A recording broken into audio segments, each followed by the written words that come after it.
हम जल चढ़ाते समय हमारे महादेव की दृष्टि, हमारे महादेव की कृपा दृष्टि हम पर है, ये निश्चित है। कथा में पहुंच जाना एक अलग बात होती है, पर कथा में पहुंचकर 3 घंटे की कथा में से भी अगर 3 मिनट की कथा दिल से सुन लेना तो महादेव से डोरी बांध लेना है। ये भगवान शिव की भक्ति को धारण कर लेना, ये भगवान शंकर के एक आनंद को प्राप्त कर लेना।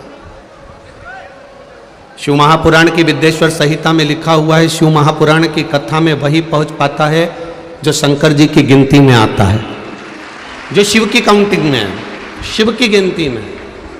आपको कथा में पहले भी कहा था कि वोट डालने का अधिकार 18 वर्ष की आयु से प्रारंभ होता है। बोलो सही है कि गलत है? बोलो रे बरहानपुर वालों, सही है।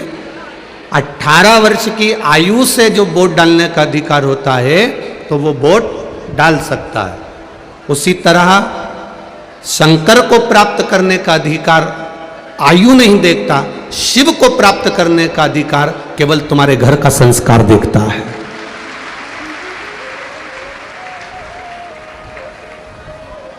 आप भगवान की भक्ति में कितने लगे हो,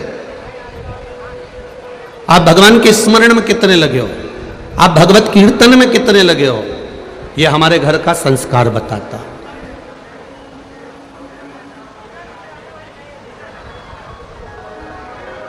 अभी प्रयागराज की कथा में एक बात कही थी, आप लोगों के स्मरण में होगी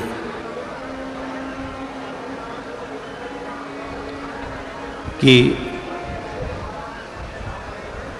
माता का दूध और गौ माता का दूध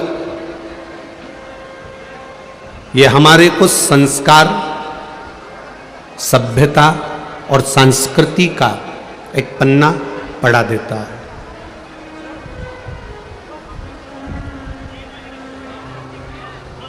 गलत विचारों से हमको दूर कर देता है। हम श्रेष्ठ विचारों की ओर आगे बढ़ जाते हैं। आदरणीय दीदी अर्चना जी चिटनीस जी ने जो बाहर एक बड़ा बोर्ड लगा है इस मंडी प्रांगण में प्रवेश का, उसका नाम दिया है समरसता। समरसता का मतलब है प्रत्येक जीव जिसके भीतर किसी न किसी रूप में परमात्मा समाया हुआ है, किसी न किसी रूप में वो भगवत भजन की ओर, परमात्मा की ओर अग्रण्य हुआ है, वो सभी एक भाव के साथ में अग्रण्य होते हैं।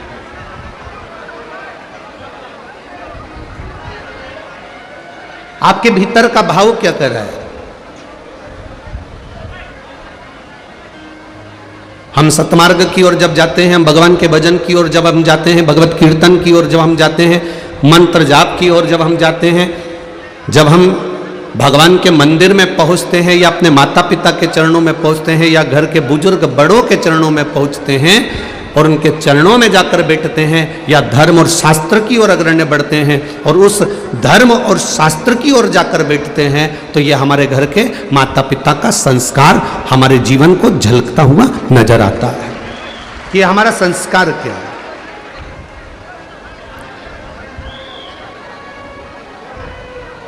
फिर कहेंगे बच्चों को कार मत दिलाओ, बच्चों को कार दिलाने की जरूरत नहीं है।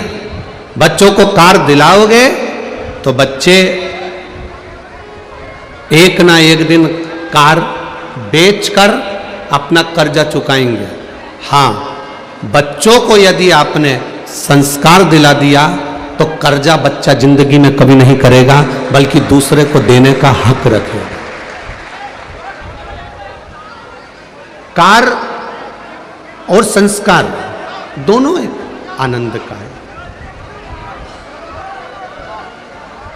कार और संस्कार हम बच्चों को देना क्या चाहते हैं? आज के जमाने के बच्चों को आप सब जितने भी भक्त लोग, श्रोता बंधु, आस्था चैनल के माध्यम से कथा सुन रहे हैं, फेसबुक यूट्यूब के माध्यम से कथा सुन रहे हैं, या इस 200 एकड़ के प्रांगण में विराजमान होकर दूर दूर जहाँ जहाँ आपको मन पड़ता है वहाँ बैठकर यदि आप कथा सुन रहे हैं, तो एक विचार कर कर देखना कि हमने बच्चों को गाड़ी दी, हमने बच्चों को घर दिया, हमने बच्चों को सोने की चेन दी, हमने बच्चों को हैंडसेट दिया, हमने बच्चों को मोबाइल दिया, हमने बच्चों को लैपटॉप दिया, हमने बच्चों को साइकिल दी, हमने बच्चों को सब कुछ दिया। ऐसा कोई व्यक्ति नहीं है जो अपने बच्चे को कुछ नहीं देता।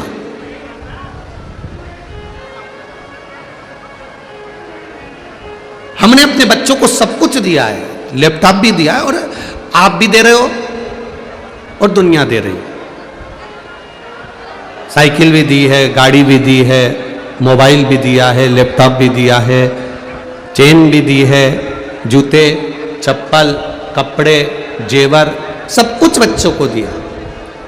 पर सबसे मूल होता है, आप अपने बच्चों को सब कुछ दे रहे हो, पर एक विचार कर कर देखना, क्या आप अपने बच्चों को श्रेष्ठ संस्कार दे पाए हो? अपने बच्चों को अच्छा संस्कार आपने दिया है? श्रेष्ठ संस्कार क्या आपने अपने बच्चों को प्रदान किया है? सब कुछ दिया आपने, मना नहीं है, सब कुछ दिया और दोगे, पर क्या अपने बच्चों को हम संस्कारों के जल से सिंचित कर रहे हैं? क्या हम अपने घर के बच्चों को संस्कार दे पा रहे हैं? शिव कथा कह रही है, भगवान शंकर का संवाद कह रहा, माता पार्वती जी ने भगवान श्री गणेश जी को, षडानंद कार्तिकेय जी को और अशोक सुंदरी को जया, विषहरा, शामली बारी, दौतली, देव, इन सभी को एक संस्कारों के जल से सिंचित करा। इसलिए आज भी शिव महापुराण की कथा बड़ा सुंदर भाव व्यक्त करती है। जो ये बेलपत्र होती है, इस बेलपत्र का जो पीछे वाला जो भाग होता है, जरा ध्यान से सुनना, कथा निकली है तो आपके जीवन को संवारने के लिए निकली है। अश्वत्थामा शिव महापुराण की कथा का बेलपत्री का जो ये पीछे का जो भाग होता है, ये पीछे की जो डूट होती है, पीछे का जो भाग होता है, जब भी हमको ये महसूस होता है कि हमारे बच्चे जब गलत मार्ग की ओर जा रहे हैं, मदिरा की ओर जा रहे हैं, व्यसन की ओर जा रहे हैं, मांसाहार की ओर जा रहे हैं, गलत मार्ग की ओर जा रहे हैं, तब बेलपत्र का जो पीछे का जो भाग होता है, इस भाग को हम अशोक सुंदरी वाली जगह पर समर्पित करते जाते हैं, और उसी भाग को उठाकर हम बेलपत्री के वृक्ष के नीचे पुनः डाल देते हैं। शिव जी पे चढ़ाया गया जल, शंकर जी पे चढ़ाई गई एक बेलपत्र उठाकर लाकर, जो व्यसन में डूबा हुआ होता है, गलत मार्ग की ओर जा रहा है, गलत संगत की ओर जा रहा है, व्यसन में डूबा हुआ है, उसका मार्ग विभाजित हो गया है, हम उसको देने का प्रयास करते हैं और उसको समझाने का भी प्रयास करते हैं कि देखो शिव तत्व की ओर चलो, भगवान के गुणगान की ओर चलो। शंभु शरणे पड़ी मांगू घड़ी रे घड़ी, दुख काटो दया करी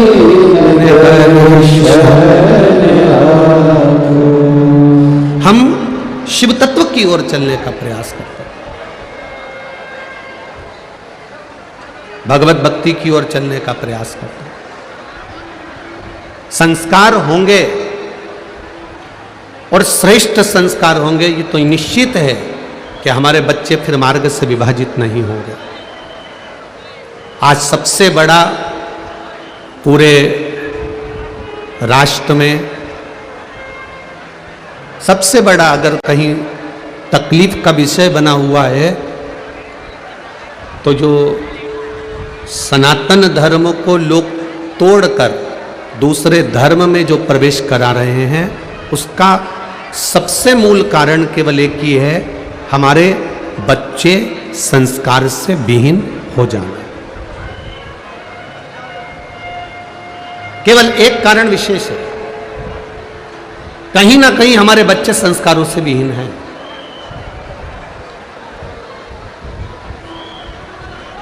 कहीं ना कहीं हमारे बच्चे संस्कारों से दूर होते चले जा रहे। शिव कथा कर रही है, भगवान शंकर का संवाद कर रहा है। कई बच्चों को माता पिता समझा भी नहीं पाते।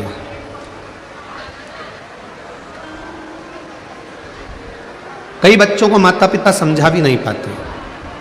थोड़ा सा माता पिता ने अपने बच्चे को समझाने का प्रयास करा और उतनी देर में बच्चे कह देते हैं हमको ज्ञान मत दो, चुप बैठो, शांति रखो, तुम चुप रहो, तुम चुप रहो, हमको ज्ञान मत दो, शांति रखो।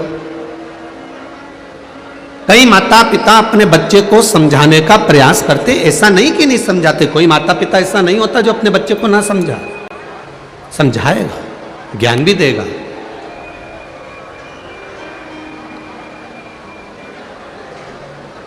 पर संस्कार का जब अभाव हो जाता है तो बच्चे अपने माता पिता के कहने पर भी नहीं चलते। एक बात बड़ी विचित्र है पर सत्य है, आप उसे आजमाएं ना आजमाएं। जिस पत्नी के लिए आप दिन भर मेहनत करते हो, जिन बच्चों के लिए आप दिन भर मेहनत करते हो, घर, गाड़ी, बंगला, सोना चांदी, हीरा पन्ना सब बनाया, सब कुछ जोड़ा, व्यापार भी जमाया, फैक्ट्री भी जमाई, घर भी जमाया, सब कुछ जमाया। जिन बच्चों के लिए, जिन पत्नी के लिए, परिवार के लिए आपने सब कुछ जोड़ कर रखा, सब कुछ।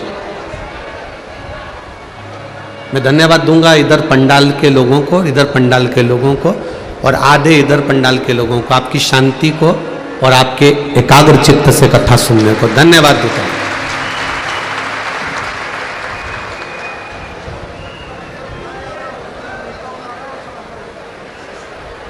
एक बात, कार्यकर्ता हो चाहे आने वाले यात्री हो, ये समझ जाएं कि इतने लाखों लोग, ये 5-5, 6-6 लाख लोग केवल 3 घंटे की कथा के लिए आए हैं और आप आगे बैठने के चक्कर में बढ़ बढ़ कर कर इतने लाखों भक्तों का हृदय क्यों तोड़ रहे हो? जरा विचार करिएगा। जहां जगह मिल जाए वहां बैठ जाइए भाई। लाखों लाखों भक्त केवल 3 घंटे की कथा के लिए आए हैं और दिन भर हजारों रुपए का पेट्रोल खर्च करा है, समय खर्च करा है, तब जाकर यहां पहुंचे हैं और तुम्हारे आगे बैठने के चक्कर में केवल इन भक्तों का हृदय भी टूट रहा है।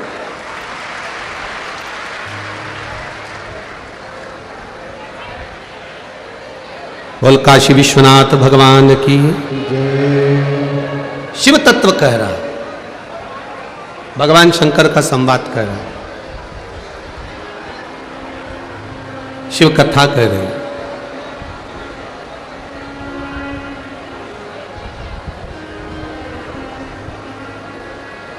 बाबा देवादिदेव महादेव का संवाद कर रहा। एक विचित्र है, जोड़ा, खूब जोड़ा, दिया, बेटों को दिया, परिवार को दिया। प्रत्येक व्यक्ति करता है, कोई भी हो, केवल आप अलग से नहीं हो ना हम अलग से हैं, प्रत्येक व्यक्ति करता है। पर शिव महापुराण की कथा एक बात और अच्छे से कहती है, मान लो कमाकर हमने बच्चों को भी दिया, पत्नी को भी दिया, परिवार को भी दिया, और वही बच्चे, वही पत्नी, वही परिवार यदि आपके विपरीत चले तो उसमें श्रेष्ठता नहीं होती है, उसमें श्रेष्ठता नहीं है। मेरे देवादिदेव महादेव जब काशी की धरा पर विराजमान थे, काशी की भूमि पर बैठे हुए थे, माँ गंगा जी का पावन तट था। माँ गौरा, माँ भवानी, माँ दुर्गा उनके करीब में बैठी हुई। तब षडानंद कार्तिकेय जी का आगमन हुआ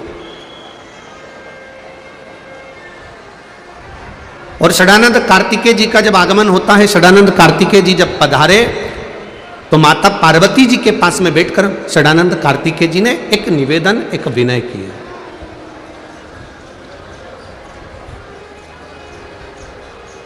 एक निवेदन षडानंद कार्तिकेय जी ने कहा अपनी माता से, मां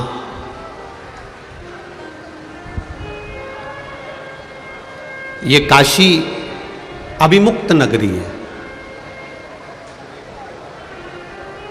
काशी में जिसके प्राण छूट जाते हैं वो दूसरी बार पृथ्वी पर जन्म नहीं लेता, मुक्त हो जाता है। ये वो काशी।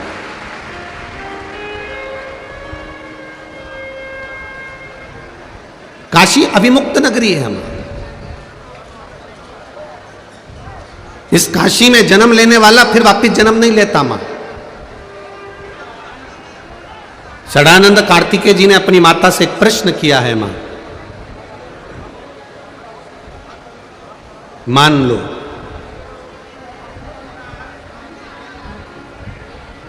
किसी कारणवश काशी से बाहर, काशी को छोड़कर कहीं दूसरी जगह कोई स्थान, जैसे अपन मान लो बरहानपुर है, सीहोर है, लातूर है, भुसावल है, या जलगांव है, या आदिक आदिक जितने भी स्थान हैं आसपास के, खंडवा समझ लो, खरगोन समझ लो, जो भी आपकी चित्तवृत्ति में आ जाए।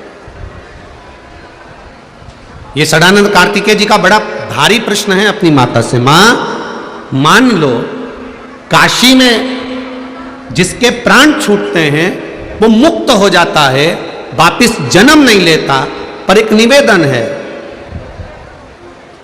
अगर किसी का आगमन काशी में नहीं हुआ हो, वो काशी में नहीं पहुंचा हो, और मान लो वो फिर जन्म ना लेना चाहे, मुक्त होना चाहे, तो उसके लिए क्या करना पड़ेगा?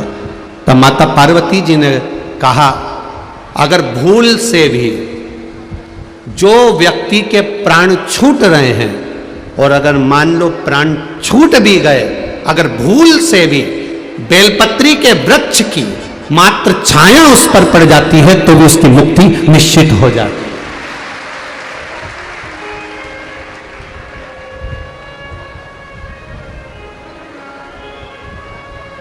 केवल बेलपत्री के वृक्ष की छाया पड़ जाना, बेलपत्री के वृक्ष की केवल एक ओट पड़ जाना, ये कई लोग वास्तु के अनुसार कह देते हैं साहब कि घर के ऊपर मंदिर की छाया नहीं पड़ना चाहिए। बोलो सही है कि गलत है? कई लोग ऐसा कहते हैं कि अपने घर के ऊपर मंदिर की छाया नहीं पड़ना चाहिए।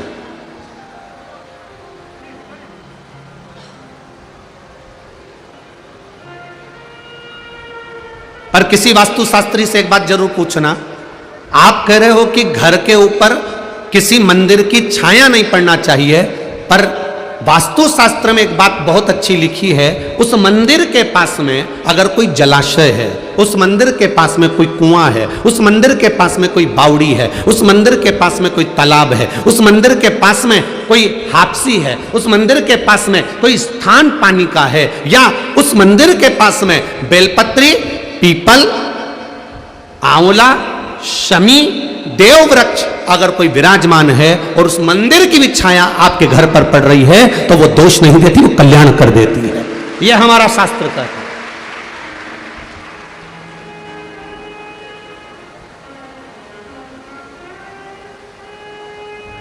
कहने वालों ने कह दिया कि मंदिर की छाया नहीं पड़ना चाहिए, मतलब मंदिर से दूर चले जाओ। ये कोई दूसरे नहीं होंगे, ये कहीं ना कहीं के लोग ऐसे होंगे जो तुम्हें मंदिर से दूर करना चाह रहे हो। जैसे कई लोगों ने एक नया ट्रेक अपना के रखा है, अगरबत्ती में बांस होता है तो अगरबत्ती भगवान को नहीं लगाना चाहिए। ये दुनिया ने ट्रिक निकाला। क्यों निकाला? क्योंकि दुनिया के लोग चाहते हैं कि आप अगरबत्ती पकड़ना बंद कर दो और मोमबत्ती पकड़ना चालू कर दो। ये दुनिया चाहती है। आपके हाथ की अगरबत्ती को छुड़ाकर हमारे छोटे छोटे बच्चे, हमारे घर के जरा जरा से बच्चे, अगरबत्ती जब दादी लगाती है तो छोटे बच्चे उसकी तीली पकड़कर, उसकी सीख पकड़कर ऐसे ऐसे घुमाते हैं। बच्चों को संस्कार घर के बुजुर्ग देते हैं, घर के बच्चे को संस्कार घर के माता पिता देते हैं। ये वो लोग हैं जो आपके हाथ से अगरबत्ती को छुड़ाकर मोमबत्ती पकड़ाना चाहेंगे।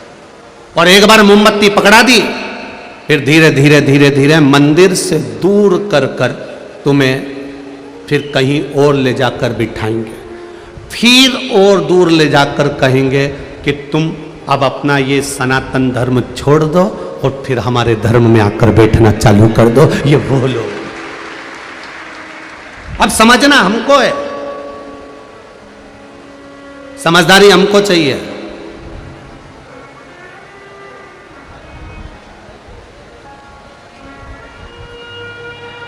जो ज्यादा अक्ल देना तुमको कि अगरबत्ती नहीं लगाना चाहिए, तो भगवान को 2 अगरबत्ती ज्यादा लगाओ और भगवान से कहो कि ये 2 अगरबत्ती ज्यादा हमने इसलिए लगाई है कि जो हमको अक्ल दे रहा है वो किसी और को अक्ल नहीं दे, इसलिए आप उसको थोड़ी सी अक्ल दे देंगे। 2 अगरबत्ती ज्यादा लगा दो उस परमात्मा के।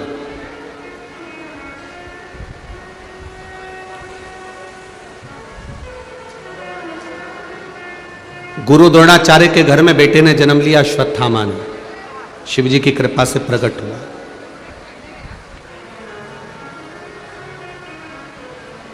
अश्वत्थामा के मित्रों ने आटे को पानी में घोलकर पिला दिया और कह दिया ये दूध है।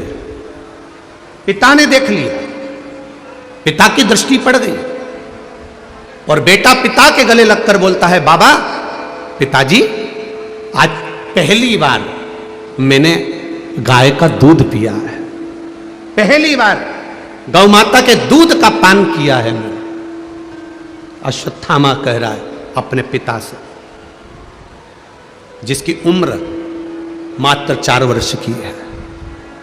केवल 4 वर्ष की आयु में अश्वत्थामा अपने पिता से कह रहा है कि मैंने गाय का दूध पी लिया। गुरु द्रोणाचार्य की आंख में आंसू भर गए। बेटा, शिवजी के स्वरूप उस अश्वत्थामा को देखकर भगवान गुरु द्रोणाचार्य गले से लगाकर उसको देखकर रो रहे हैं कि मैं जानता हूं जो तूने पिया वो गाय का दूध नहीं था, वो आटे में पानी मिलाकर तेरे मित्रों ने तुझको पिला दिया था। वो जान रहा है वो गाय का दूध नहीं है।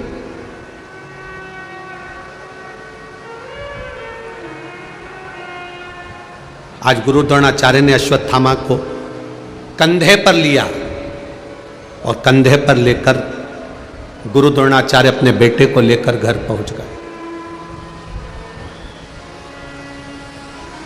मां और पिता दोनों में एक अंतर होता है। मां बेटे को गोदी में लेती है और पिता बेटे को कंधे पर लेता है। मां बेटे को गोदी में इसलिए लेती है कि जितनी गोदी में मैंने बेटे को रख रखा है, जो मैं देख रही हूं वो मेरा बेटा भी देखे। और पिता अपने बच्चे को कंधे पर इसलिए लेता है कि जितना मैं देख रहा हूं उससे भी ज्यादा मेरा बेटा देखे।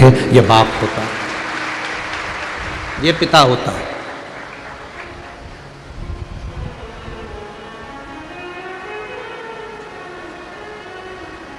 मुझसे ज्यादा मेरा बेटा देखना चाहिए। गुरु द्रोणाचार्य गले में लगाकर कंधे पर बिठाकर अश्वत्थामा को अपने घर पर लेकर गए। कुटिया में पहुंचकर कृपी देवी ने देखा, अश्वत्थामा की मां ने देखा, मेरा बेटा आया है। आज गुरु के घर से बेटा जल्दी आ गया। आज गुरु के घर से बेटा जल्दी आया है, क्या बात है? पूछा, बेटे से नहीं पूछा, गुरु द्रोणाचार्य से कृपी देवी ने पूछ लिया, स्वामी आज आप बेटे को साथ में लेकर क्यों आ गए? कारण क्या था? कारण क्या है जो बेटे को लेकर आए हो आप? कहा, साइड के चोंगे की आवाज बढ़ा, उधर साइड के, इधर साइड वाले को चोंगों की आवाज। कारण क्या है? किस कारण से आप अपने बेटे को आज लेकर आ गए? गुरु द्रोणाचार्य ने कहा केवल कारण एक है, मेरे बेटे की हंसी उड़ रही थी, उपहास हो रहा था।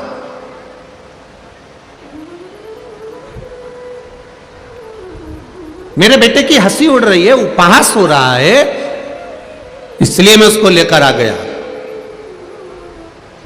कृपी देवी ने कहा, ये तो जीवन का खेल है, कभी सुख मिल रहा है, कभी दुख मिल रहा है।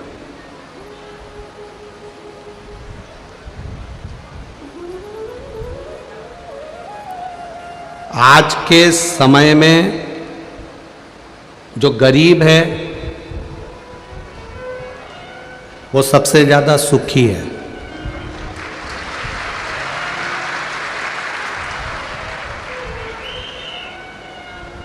जो पैसे वाला है वो सबसे ज्यादा दुखी है। गरीब व्यक्ति कहीं पर भी बैठ जाए, शान सत्ता से अपने साथ में दरी लाया, कम्बल लाया, बिछाया, और गरीब बड़ा कहीं पे भी बैठ के कथा सुन लिया, जा कहीं पर भी बैठकर सुखी। सबसे ज्यादा दुखी है तो पैसे वाला।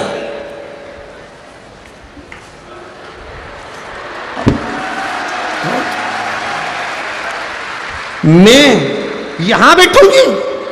नो नो नो,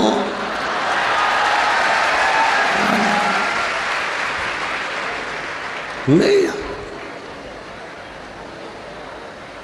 फिर दरवाजे पे खड़े होके, तो मुझे जानते नहीं हो? एक फोन लगाऊंगी और अब भी तुम दरवाजा खोलोगे और मुझे अंदर जाने को कहोगे। एक फोन लगाऊंगी। अब इसको नहीं मालूम कि तेरा काम एक फोन पर हो जाता है तो शिव भक्त का काम भी एक बेलपत्र और एक लोटे पानी से हो जाता है। कहना कठिन है महाराज, बहुत कठिन। थोड़ा दुनिया का सबसे जो गरीब है वो सुखी है, कितनी मस्ती में बैठा आराम से भैया, एकदम अलमस्त होकर चकाचक, उसे कोई मतलब नहीं, बस वो तो उठता है और जहां पर अर्चना दीदी और उनकी पूरी टीम ने जहां भोजन की व्यवस्था करी वहां जाता है, भोजन करता, नहाया धोया और फिर अपनी जगह पे आकर बैठ गया। और जो सुखी सुख, और इनके सुख का एक आनंद, बरहानपुर वालों छोड़ना मती, इनके सुख का आनंद लेना। तो रात्रि के समय पर जब ये बैठे हों और भजन चारों तरफ चल रहा हो, ये नजारा बरहानपुर में बार बार नहीं मिलेगा। चारों तरफ बैठकर ये भजन करते हैं, चारों तरफ जहां इनको मौका मिल जाता, मैं ग्रुप बनाया, भजन गाया, नाचे कूदे, स्मरण करा, ढोलक तबला खंजरी मंजरी सब साथ में लेकर चलते हैं। और इनके भजन का जो आनंद आता है वो जीवन में कहीं नहीं मिल सकता। और मैं बरहानपुर के एक एक व्यक्ति को धन्यवाद दूंगा कि बरहानपुर का एक एक सेठ, एक एक व्यक्ति इन शिव भक्तों की सेवा में लगा हुआ है। कोई पोया, कोई हलवा, कोई फल बांटने में लगे हुए। अभी हम आते आते देख रहे थे, कोई ने पानी का स्टॉल लगा रखा है, कोई गन्ने का रस पिला रहा था, कोई व्यक्ति गिलास में भर भर कर, कोई फल दे रहा था, केला, हम देख रहे थे। बड़ी बड़ी साधुता है साहब, बहुत। कोई बिस्कुट के पूड़े। क्या करोगे? शंकर की कथा बाचने वाला, शंकर की कथा करवाने वाला, शंकर की कथा सुनने वाला और शंकर की कथा में सेवा करने वाला कोई दूसरा नहीं होता, मेरा देवाधिदेव महादेव होता, कोई दूसरा नहीं। आप अगर कथा में सेवा कर रहे हो, लगे हुए हो, जल वितरण कर रहे हो, भोजन करा रहे हो, कार्यकर्ता बनकर सेवा कर रहे हो, तो भी तुम शिव हो। जो सुन रहा है वो भी शिव है, और जो करा रहा है, जो करा रहा है वो भी शिव है। यह आपके भीतर की भक्ति का बल है। इस बेटे को कृपी ने कहा, इस बेटे को आप लेकर आ गए हो, पर जीवन का सुख दुख तो कैसा चलता है। जिस गुरु द्रोणाचार्य के घर में वैभव की कमी नहीं थी, जिस गुरु द्रोणाचार्य घर में धन की कमी नहीं थी, जिस गुरु द्रोणाचार्य के घर में सत्ता और वैभव की कमी नहीं थी, वो गुरु द्रोणाचार्य आज अपने बेटे को एक गाय का दूध भी नहीं पिला पा रहे हैं। ये जीवन का समय का खेल है, ये खेल।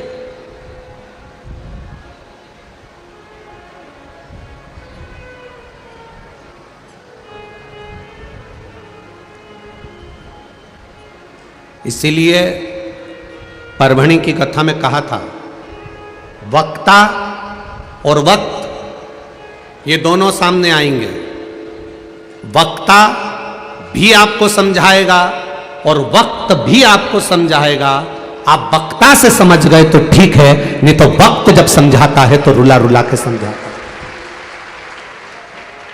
एक वक्ता भी समझाएगा और वक्त भी समझाएगा। वक्ता ऐसा समझाएगा कि ये जीवन की घड़ियां हैं, बचपन है, जवानी, अधेड़ी, बुढ़ापा। आप भजन करिए, कीर्तन करिए, मंत्र जाप करिए, स्मरण करिए, राम जपिए, कृष्ण जपिए, शिव जपिए, तुम्हारी मर्जी पड़े उसका भजन करो। हम कभी ये नहीं कहते कि तुम शंकर की ओर जाओ, हम ये कहते हैं जो तुम्हारे दिल में बैठ जाए। तुम राम को भजते हो, राम को भजो। तुम कृष्ण को भजते हो, कृष्ण को भजो। तुम शिव को भजते हो, शिव को भजो। तुम भवानी को भजते हो, भवानी को भजो। तुम स्वामी समर्थ को भजते हो, स्वामी समर्थ को भजो। तुम हरि विठ्ठल को भजते हो, हरि विठ्ठल को भजो। तुम्हारा जो मन करता है उसको भजो। पर एक बात का याद रखना कि भजन में, स्मरण में छल ना हो, दिखावा ना हो, कपट ना हो और किसी का दिल ना दुखे। ऐसा भजन अपनी जिंदगी में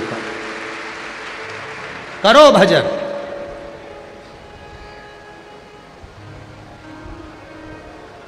शिव के मंदिर जाने के लिए, शिवालय जाने के लिए तो हम कहते हैं, क्यों कहते हैं? क्योंकि जीते जी चले जाओगे तो अच्छा है, नहीं तो मरने के बाद तो शमशान जाना ही है। और शमशान भी कोई साधारण सी जगह तो है नहीं, जहां शिव स्वयं बैठा है, जहां मेरा देवादिदेव महादेव स्वयं बैठा है, वो देवादिदेव महादेव का पावन धाम शमशान। कोई साधारण भूमि नहीं है शमशान। अपनी चित्तवृत्ति को रमाइए। कहां लेकर जाओगे इस बच्चे को? क्या दोगे इस बच्चे को? जिसके घर में सत्ता की कमी नहीं थी, वैभव की कमी नहीं थी, धन की कमी नहीं थी, वो गुरु द्रोणाचार्य के घर में एक गाय नहीं है अपने बच्चे को दूध पिलाने के लिए। गाय का दूध पिलाने के लिए एक गाय नहीं। बेटे के मुख पर आटे में पानी मिला हुआ जो पिया था वो बेटे के मुख पर लगा था। माँ अपने बेटे के मुख पर से वो दूध को हटाकर जब चखती है कि मेरा बेटा अश्वत्थामा क्या पीकर आया है, तब माँ ने बेटे के मुख पर से वो आटे के पानी को हटाकर कृपी देवी ने जब चखा, गुरु द्रोणाचार्य की धर्म पत्नी ने जब चखा, तो कृपी की आंख में से आंसू बहने लगे। माँ, मैंने तो आज गाय का दूध पिया है। माँ, मैंने आज गोमाता का दूध पिया है। माँ ने जैसे उसके होठों को हाथ लगाया, चखा, तो वो दूध नहीं था, आटा और पानी का घोल था जिसको अश्वत्थामा ने पिया था।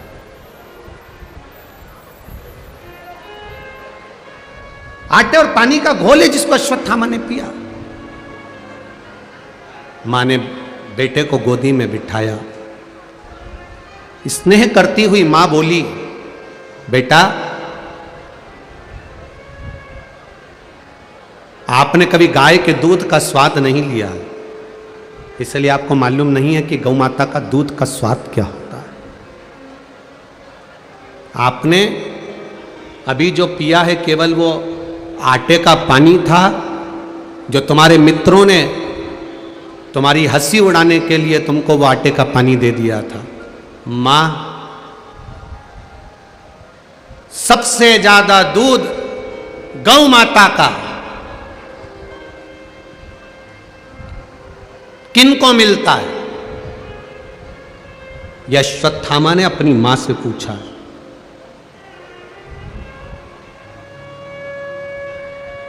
सबसे ज्यादा दूध गौ माता का किसको मिलता है?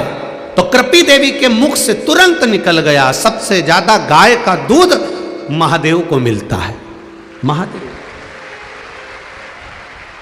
4 वर्ष के अश्वत्थामा माता के चरणों में शीश नवाए, प्रणाम करा, गुरु द्रोणाचार्य को प्रणाम करा और 4 वर्ष के अश्वत्थामा घर से बाहर निकल गए।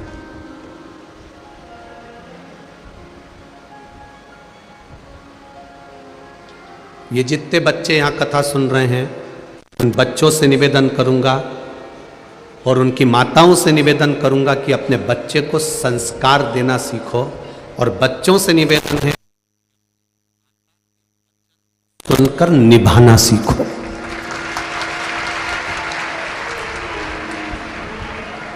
होती है मां, आज अगर बच्चे को झूठ बोलना सिखा रही है तो मां सिखा रही है, आज बच्चों को सत्य बोलना सिखाती है तो मां सिखाती है।